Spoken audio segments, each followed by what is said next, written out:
ஏய் சுதன், வீட்டுக்குள்ளேயே விளையாடணும், வெளியில போக கூடாது. வீட்டுக்குள்ள எப்படிமா விளையாட முடியும் 3 பேரும்? ஏய், இன்னைக்கு வெள்ளிக்கிழமைல, நீ அந்த மரத்து பக்கம் போக கூடாது, அங்க மரத்துல பேய் இருக்கு.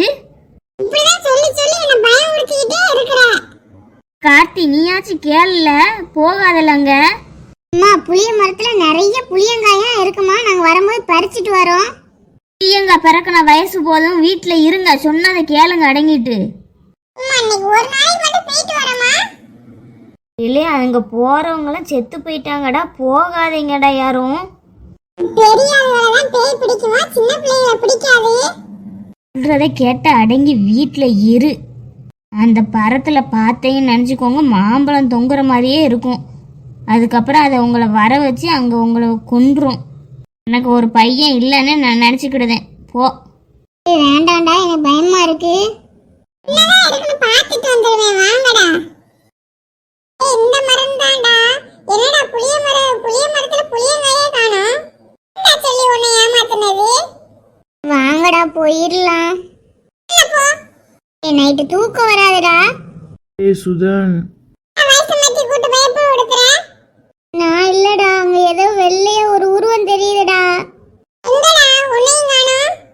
நானும் பார்த்தேன்டா. என்னடா கூட்டு வந்து இப்படி பயம் உழுத்துறீங்க?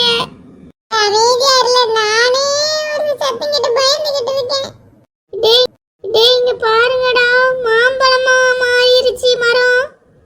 மாம்பழமா மாறலடா, மரத்துல மாம்பழமா தொங்குற மாதிரி தெரியுதுடா. அம்மா சொன்ன மாதிரியே ஆயிடுச்சுல, வாங்கல போவோம்.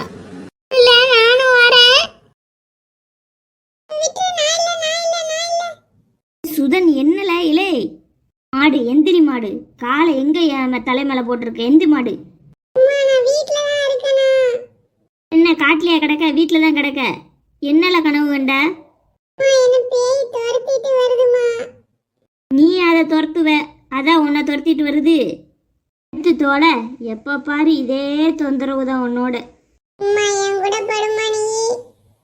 கீழே படுனா படு, நாளை மேல படுக்க மாட்டேன். ஆஃப் பண்ணிட்டு படல. இருக்கட்டுமா, நான் தூங்கினதுக்கு அப்புறம் ஆஃப் பண்ணிக்கோமா.